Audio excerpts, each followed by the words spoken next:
ಕೆಟ್ಟ ಟೈಮ್ ಹೋಗ್ಬೇಕಲ್ಲ, ಅದನ್ನು ಕೆಳಗಡೆ ಹಾಕಿ ಅದರ ಮೇಲೆ ನೀರನ್ನು ಸುರಿಯಿರಿ. ಇನ್ನು ನಮಗೆ ಒಳ್ಳೆ ಲೈಫ್ ಸಿಗಬೇಕು ಅಂತಂದರೆ, ಒಳ್ಳೆ ಜೀವನ ಸಿಗಬೇಕು ಅಂತಂದರೆ, ಸಕ್ಸಸ್ ಸಿಗಬೇಕು ಅಂತಂದರೆ ನಾವು ಮೇಯ್ನು ಏನು ಮಾಡಬೇಕು ಗೊತ್ತಾ? ಮೈಂಡ್ ಕಂಟ್ರೋಲ್ ಮಾಡಬೇಕು, ಮನಸ್ಸನ್ನು ಕಂಟ್ರೋಲ್ ಮಾಡಬೇಕು. ಅದಲ್ಲ, ಇದನ್ನು 20 ನಿಮಿಷಗಳ ಕಾಲ ಮಾಡ್ತಂದರೆ ಮೂಲವ್ಯಾಧಿ ನಿವಾರಣೆ ಆಗ್ತಾ ಬರುತ್ತೆ. ಜೊತೆಗೆ ನೀವು ಆಹಾರದಲ್ಲಿ ಸ್ವಲ್ಪ ಶೀತ ಇರುವಂತಹ ಪದಾರ್ಥವನ್ನು ಸೇವನೆ ಮಾಡಬೇಕು, ಅದ್ಭುತವಾಗಿ ಆಗುತ್ತೆ.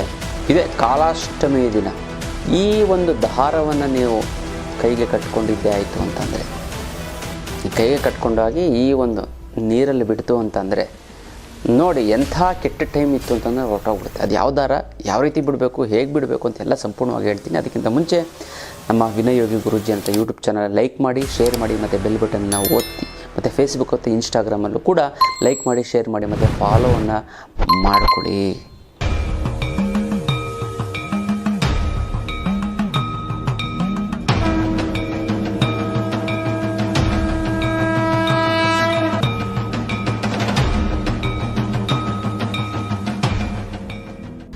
ಜೈ ಭಗವಾನ್. ಎಲ್ಲರಿಗೂ ನಮಸ್ಕಾರ. ಓಂ ಮಹಾದೇವೈ ಚ ವಿದ್ಮಹೇ ವಿಷ್ಣು ಪತ್ನಿ ಚ ಧೀಮಹಿ ತನ್ನೋ ಐಶ್ವರ್ಯ ಲಕ್ಷ್ಮಿ ಪ್ರಚೋದಯಾತ್. ಎಲ್ಲರಿಗೂ ನಮಸ್ಕಾರ.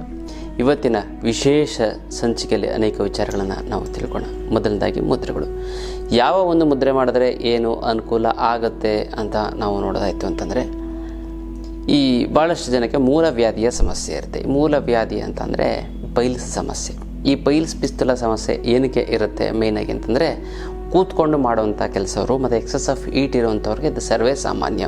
ಒಂದು ಮಿಡಲ್ ಏಜಲ್ಲಿ ಬರುತ್ತೆ, ಅಂದರೆ 40 ವರ್ಷ 45 ವರ್ಷದಲ್ಲಿ ಇದ್ದಾಗ ಪೈಲ್ಸ್ ಬರುತ್ತೆ, ಗೊತ್ತಲ್ಲ ನಿಮಗೆ. ಪೈಲ್ಸ್ ಪಿಸ್ತುಲ ಪ್ರಾಬ್ಲಮ್ ಏನಿರುತ್ತೆ ಅಂತಾರೆ, ಆ ಒಂದು ಜಾಗದಲ್ಲಿ ಪ್ರತಿದಿನ ನೋವು ಹೋಗಬೇಕು ಅಂತಂದರೆ ಯಾವ ಆಯಿಂಟ್ಮೆಂಟ್ ಹಾಕೋ ಅವಶ್ಯಕತೆ, ಶುದ್ಧವಾದಂಥ ಒಂದು ಕೊಬ್ಬರಿ ಎಣ್ಣೆ ಹಾಕ್ಬಿಡ್ತು ಅಂತಂದರೆ ಸಾಕು, ಆ ನೋವು ಕಡಿಮೆ ಆಗುತ್ತೆ. ಜೊತೆಗೆ ಮೂಲಂಗಿಯನ್ನು ತುರಿದು ಮಜ್ಜಿಗೆಲಿ ನೆನೆಸಿ ತಿನ್ನೋದ್ರಿಂದ ನಿಮಗೆ ಮೂಲವ್ಯಾಧಿ ಹೊರಟೋಗ್ಬಿಡ್ತದೆ. ಜೊತೆಗೆ ಈ ಒಂದು ಮುದ್ರೆಯನ್ನು ಮಾಡ್ಕೊಳ್ಳಿ, ಖಂಡಿತವಾಗ್ಲೂ ಕೂಡ ಚೆನ್ನಾಗಾಗುತ್ತೆ, ಒಳ್ಳೆಯದಾಗುತ್ತೆ. ಯಾವ ಒಂದು ಮುದ್ರೆ ಅಂತಂದರೆ ಅಪಾನ ಮುದ್ರೆ. ನೋಡಿ, ಹೆಬ್ಬೆರಳು ಪ್ಲಸ್ ಮಧ್ಯದ ಬೆರಳು ಪ್ಲಸ್ ಉಂಗುರದ ಬೆರಳು, ತೋರು ಬೆರಳು ಮತ್ತು ಕಿರು ಬೆರಳನ್ನು ನೇರವಾಗಿರುವಂತೆ ಎಚ್ಚರ ವಹಿಸಬೇಕು. ಅದಲ್ಲ, ಇದನ್ನು 20 ನಿಮಿಷಗಳ ಕಾಲ ಮಾಡ್ತಂದರೆ ಮೂಲವ್ಯಾಧಿ ನಿವಾರಣೆ ಆಗ್ತಾ ಬರುತ್ತೆ. ಜೊತೆಗೆ ನೀವು ಆಹಾರದಲ್ಲಿ ಸ್ವಲ್ಪ ಶೀತ ಇರುವಂತಹ ಪದಾರ್ಥವನ್ನು ಸೇವನೆ ಮಾಡಬೇಕು, ಅದ್ಭುತವಾಗಿ ಆಗುತ್ತೆ. ಇನ್ನು ಇದೇ 21ನೇ ತಾರೀಕು ಆನ್ಲೈನ್ ಕ್ಲಾಸ್ ಸ್ಟಾರ್ಟ್ ಆಗ್ತಾ ಇದೆ. ಅದ್ಭುತವಾದಂಥ ಒಂದು ಕುಂಡಲಿನಿ ಜಾಗೃತಿ ಮಾಡ್ಕೊಳ್ಳಿ. ಈ ಲೈಫಲ್ಲಿ ಕುಂಡಲಿ ಜಾಗೃತಿಯನ್ನು ಮಾಡ್ಕೋತು ಅಂತಂದರೆ ನಿಮ್ಮನ್ನು ಎದುರಿಸುವಂಥವ್ರು ಯಾರೂ ಇಲ್ಲ, ಅಷ್ಟು ಅದ್ಭುತವಾಗುತ್ತೆ. ಹಣಕಾಸಿನ ಸಮಸ್ಯೆ ಆಗುತ್ತೆ. ಹಣಕಾಸಿನ ಸಮಸ್ಯೆಗೆ ನೀವು ಅಷ್ಟಲಕ್ಷ್ಮಿ ಅಂತ ತೆಗೆದುಕೊಳ್ಬೇಕು. ಜೀವನದ ಸಮಸ್ಯೆಗೆ ಕುಂಡಲಿನಿ ತಂತ್ರ ಅದ್ಭುತವಾದಂಥ ಒಂದು ತಂತ್ರ ಇದು. ಕುಂಡಲಿ ಜಾಗೃತಿ ಮಾಡ್ಕೊಳ್ಳಿ, ಗೊತ್ತಲ್ಲ. ಅದು ಎಂಥದ್ದೇ ಅನಾರೋಗ್ಯದ ಸಮಸ್ಯೆ ಇತ್ತು ಅಂತಂದರೂ ಕೂಡ ನಿವಾರಣೆ ಆಗಿಬಿಡ್ತದೆ, ಗೊತ್ತಲ್ಲ. ಜೊತೆಗೆ ನೀವೇನಂತಂದರೆ ಈ ಒಂದು ಶಿಬಿರದಲ್ಲಿ ನಾನು ಹೇಳ್ಕೊಳ್ಳಿ, ಮನಿ ಮ್ಯಾನೇಜ್ಮೆಂಟು ಹೆಂಗೆ ಮನಿ ಒಂದು 10-15 ಪಾಯಿಂಟ್ ಇದೆ, ಅದನ್ನು ತಿಳ್ಕೊಬಿಡ್ತು ಅಂತಂದರೆ ಸಾಕು, ಲೈಫ್ ಲಾಂಗ್ ನೀವು ದುಡ್ಡಿಲ್ಲ ಅಂದರೂ ಕೂಡ ನೀವು ಶ್ರೀಮಂತರು, ಅಷ್ಟು ಚೆನ್ನಾಗಿ ಆಗ್ತಾ ಬರ್ತೀರ, ಗೊತ್ತಲ್ಲ. ನೀವು ಏನು ಬೇಕಾದ್ರೂ ಈ ಒಂದು ಕುಂಡಲಿ ತಂತ್ರವನ್ನು ನೀವು ಊಹಿಸ್ಕೊಳ್ಳೋಕ್ಕಾಗದೇ ಇರೋಷ್ಟು ನೀವು ಹಣ, ಆಸ್ತಿ ಮತ್ತು ಎಲ್ಲವನ್ನು ನೀವು ಪಡ್ಕೋಬೋದು ಅಂತ ಒಂದು ಅದ್ಭುತವಾದಂತಹ ಒಂದು ವಿಚಾರ.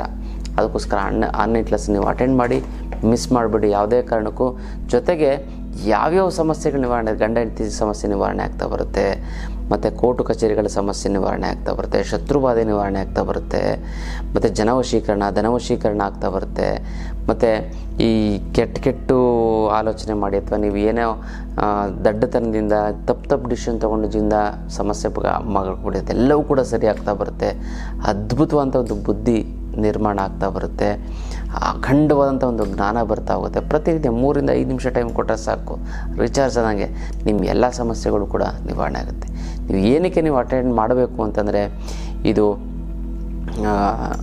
ನೀವು ಎಲ್ಲ ರೀತಿಯಂಥ ಸಮಸ್ಯೆಗಳಿಂದ ಹೊರಗಡೆ ಬರೋದಕ್ಕೆ, ಮತ್ತು ಆ ಸಮಸ್ಯೆಗಳು ಬರದೇ ರೀತಿ ತಡೆಯೋದಕ್ಕೆ, ಮತ್ತು ನಿಮ್ಮ ಫ್ರೆಂಡ್ಸ್ ರಿಲೇಟಿವ್ಸ್ ತಂದೆ ತಾಯಿಗಳು ಅವ್ರಿಗೆ ಸಮಸ್ಯೆಗಳು ಬಂದಿತ್ತು, ನೀವೇ ಈ ಒಂದು ಕುಂಡಲಿ ತಂತ್ರವನ್ನು ಮಾಡಿ ಸಮಸ್ಯೆನ ಬಗೆಹರಿಸ್ಕೊಳ್ಳೋದಕ್ಕೆ, ಗೊತ್ತಲ್ಲ. ಸರ್ಟಿಫಿಕೇಟ್ ಕೋರ್ಸ್ ಆಗಿರುತ್ತೆ, ಖಂಡಿತವಾಗ್ಲೂ ಕೂಡ ಮಿಸ್ ಮಾಡದೆ ಜಾಯ್ನ್ ಆಗಿ. ಅದ್ಭುತವಾದಂಥ ಒಂದು ಇದು. ಈ ಸರಿ ತುಂಬ ಜನ ಜಾಯ್ನ್ ಆಗ್ತಾಯಿದ್ದಾರೆ, ನೀವು ಕೂಡ ಹಾಕಿ ಅದೆಲ್ಲ ಒಂದು ಬೆನಿಫಿಟ್ ತೊಗೊಳ್ಳಿ. ಕುಂಡಲಿನಿ ತಂತ್ರ ನೀವು ಕಲ್ತ್ಕೋತಂದರೆ ಪ್ರಪಂಚದಲ್ಲಿ ನಂಬರ್ 1 ವಿದ್ಯೆನ ನೀವು ಕಲ್ತ್ಕೊಂಡಾಗೆ, ಗೊತ್ತಲ್ಲ. ಮಾಡ್ಕೊಳ್ಳಿ, ತುಂಬ ಚೆನ್ನಾಗುತ್ತೆ, ಒಳ್ಳೆಯದಾಗ್ತಾ ಬರುತ್ತೆ. ಮತ್ತು ನೀವೇನು ಮಾಡಬೇಕು ಅಂತಂದರೆ ಟಾಕ್ಸಿಕ್ ಇರುವಂತಹ ವಸ್ತುಗಳನ್ನು, ಈ ಗೋಬಿ ಮಂಚೂರಿ ಆಗಿರ್ಬೋದು ಅಥವಾ ಹೊರಗಡೆ ಮಾಡಿರೋಂಥ ಕರಿದ ಪದಾರ್ಥ, ಹುರಿದು ಪದಾರ್ಥ, ಸುಟ್ಟು ಪದಾರ್ಥಗಳನ್ನು ನೀವು ಅವಾಯ್ಡ್ ಮಾಡಬೇಕು. ಅದೆಲ್ಲ ಮಾಡ್ತು ಅಂತಂದರೆ ಸಾಕು, ಖಂಡಿತವಾಗ್ಲೂ ಕೂಡ ಮೂಲವ್ಯಾಧಿ ನಿವಾರಣೆ ಆಗಿಬಿಡ್ತದೆ. ಗೊತ್ತಲ್ಲ, ಇದು ವಿಶೇಷವಾದಂಥ ಒಂದು ಮುದ್ರೆಯ ವಿಚಾರ.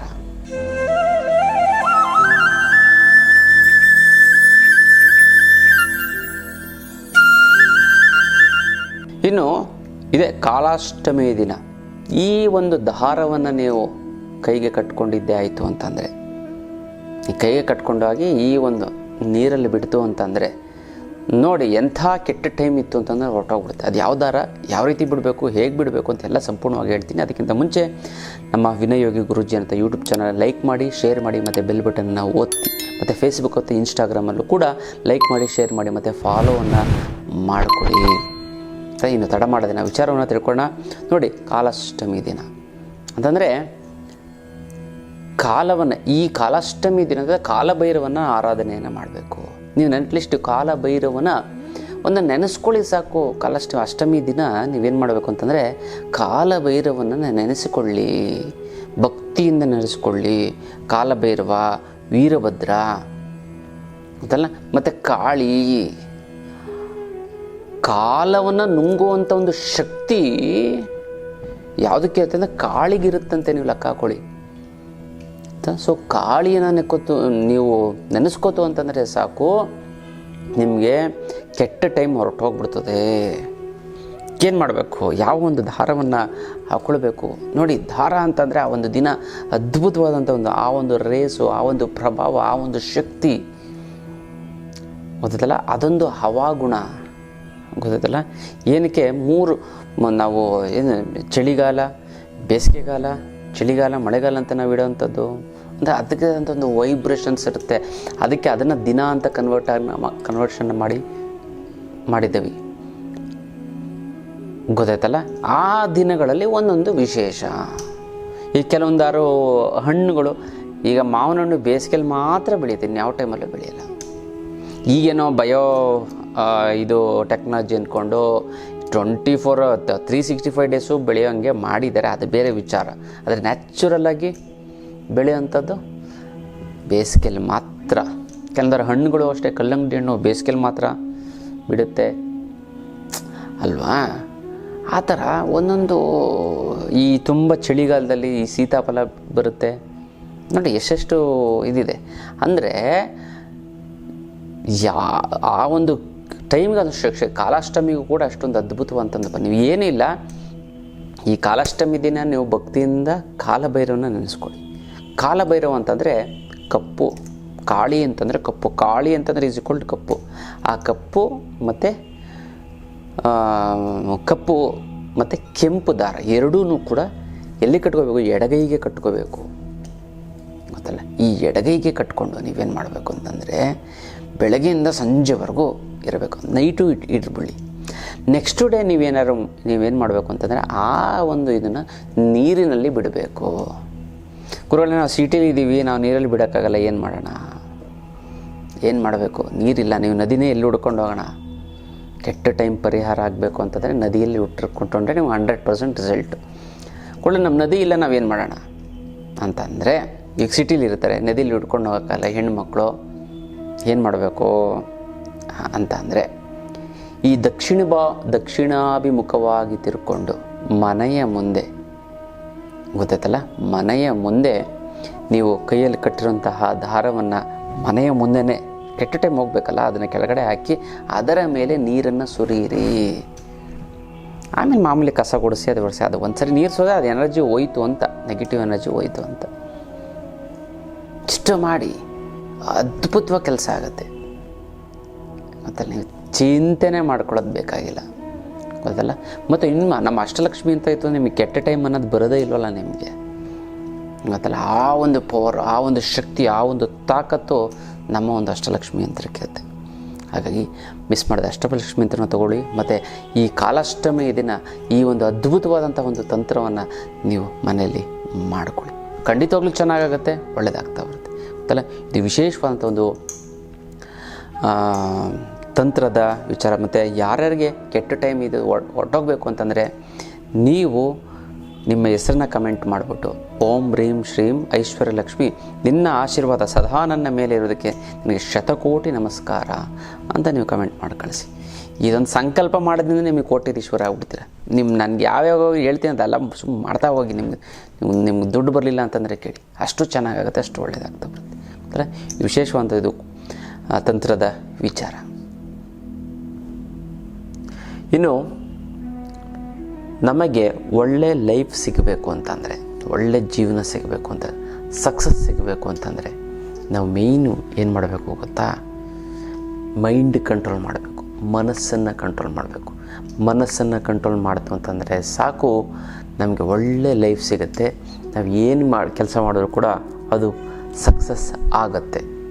ಇದನ್ನು ಯಾವ ರೀತಿ ನಾವು ಒಳ್ಳೆ ಮನಸ್ಸನ್ನು ಕಂಟ್ರೋಲ್ ಮಾಡಬೇಕು ಅಂತಂದರೆ ಪ್ರಾಕ್ಟೀಸ್, ಅಭ್ಯಾಸ, ಪದೇ ಪದೇ ಅದನ್ನೇ ಮಾಡ್ತಾ ನಾವು ಲೈಫಲ್ಲಿ ಅಂದರೆ ಮೈಂಡನ್ನು ಕಂಟ್ರೋಲ್ ಮಾಡೋದು. ಮೈಂಡನ್ನು ಕಂಟ್ರೋಲ್ ಮಾಡಿದ್ರೆ ಲೈಫು ಸೂಪರಾಗಿರುತ್ತೆ, ಗೊತ್ತಲ್ಲ? ಕುದುರೆ ಪಳಗಿಸ್ದಾಗೆ ಪಳಗಿಸಬೇಕು, ಗೊತ್ತಾಯ್ತಲ್ಲ? ನೋಡಿ, ಇಬ್ಬರು ಬ್ಯಾಂಕ್ ಎಂಪ್ಲಾಯೀಸ್ ಇರ್ತಾರೆ, ತುಂಬ ಕ್ಲೋಸ್ ಫ್ರೆಂಡು, ಜೊತೆಗೆ ಓದ್ತಾರೆ, ಜೊತೆಗೆ ಒಂದೇ ಕಡೆ ಕೆಲಸ ಸಿಗುತ್ತೆ ಅವ್ರಿಗೆ. ಒಬ್ಬ ಏನು ಮಾಡ್ತಾನೆ ಅಂತಂದರೆ ನನಗೆ ಕೆಲಸ ಬೇಡ ಅಂತ ಬಿಟ್ಟು ಅವನೇನೋ ಬಿಸ್ನೆಸ್ ಮಾಡಿ ತುಂಬ ಹಲವಾರು ಕೋಟಿಗಳನ್ನ ದುಡಿದು ಎಲ್ಲ ಮಾಡ್ತಾನೆ. ಈತ ಏನು ಮಾಡ್ತಾನೆ, ಅದೇ ಬ್ಯಾಂಕಲ್ಲಿ ಕೆಲಸ ಮಾಡಿಕೊಂಡು ಅವನು ಕೊನೆಗೆ ರಿಟೈರ್ಡ್ ಆಗ್ತಾನೆ, ಚಿಕ್ಕದೊಂದು ಮನೆ ಮಾಡ್ಕೋತಾನೆ ಅಷ್ಟೇ. ಆದರೆ ಇವನಿಗೂ ಒಂದೇ ಕಡೆ ಇರೋ ಒಂದೇ ಜಾಗದಲ್ಲಿರುವಂಥ ವಿದ್ಯಾಭ್ಯಾಸ, ಅಂದರೆ ಒಂದೇ ಸ್ಕೂಲಲ್ಲಿ ಹೋದರು, ಕಾಲೇಜ್ಗೆ ಹೋದರು, ಮತ್ತು ಒಂದೇ ಕಡೆ ಕೆಲಸ ಸಿಕ್ತು ಬ್ಯಾಂಕಲ್ಲಿ. ಆದರೆ ಇವನು ಶ್ರೀಮಂತ ಆದ, ಇವನು ಮಿಡಲ್ ಕ್ಲಾಸಲ್ಲಿ ಹಂಗೆ ಇದ್ದ. ಕಾರಣ ಹೇಗೆ ಅಂತಂದರೆ ಅವನು ಮೈಂಡ್ಸೆಟ್ಟನ್ನು ಚೇಂಜ್ ಮಾಡಿಕೊಂಡ. ಎಕ್ಸಾಂಪಲ್, ರಜನಿಕಾಂತು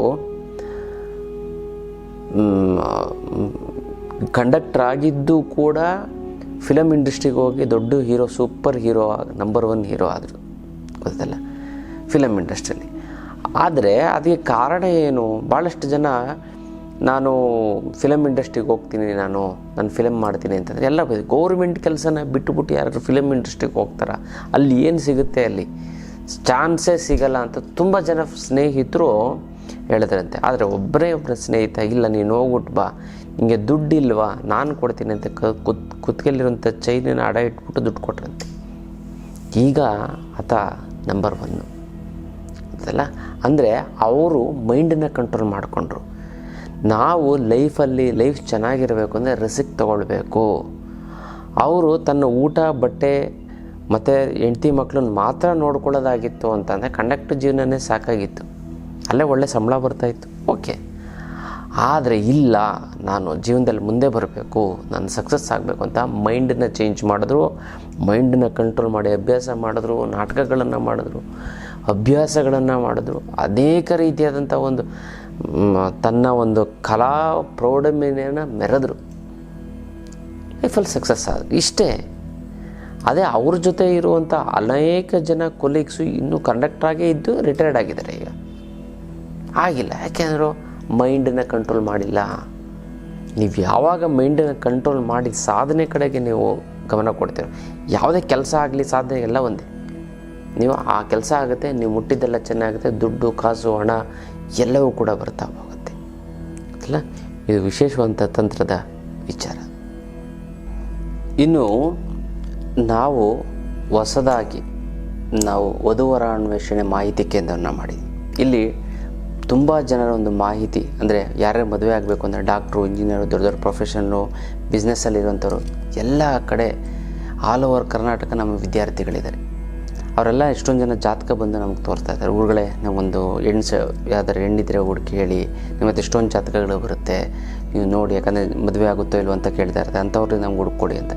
ಅದಕ್ಕೋಸ್ಕರ ನಾನೇನು ಮಾಡ್ಬಿಟ್ಟಿದ್ದೀನಿ ಅಂತಂದರೆ, ವಧುವರ ಮಾಹಿತಿ ಕೇಂದ್ರನೇ ಮಾಡಿ, ಐಶ್ವರ್ಯ ವಧುವರ ಮಾಹಿತಿ, ಇದಕ್ಕೆ ವೆಬ್ಸೈಟ್ ಇದೆ ಮತ್ತು ಆ್ಯಪ್ ಇದೆ. ನೀವು ಅದರಲ್ಲೂ ಕೂಡ ನೀವು ರಿಜಿಸ್ಟರ್ ಆಗ್ಬೋದು, ಗೊತ್ತಲ್ಲ. ಇಲ್ಲಾಂದರೆ ನಮ್ಮ ಆಫೀಸಿಗೆ ನೀವು ಫೋನ್ ಮಾಡಿ ಅದರಲ್ಲೂ ಕೂಡ ನಿಮ್ಮ ಅದ್ಭುತವಾದಂಥ ಮಾಹಿತಿ. ಈಗ ಆಲ್ರೆಡಿ ಸುಮಾರು ಒಂದು ನಾನು ಸ್ಟಾರ್ಟ್ ಮಾಡೋದು ಒಂದು 7-8 ಜೋಡಿಗೆ ಮದುವೆ ಫಿಕ್ಸ್ ಆಯಿತು ನಮ್ಮ ಕಡೆಯಿಂದ.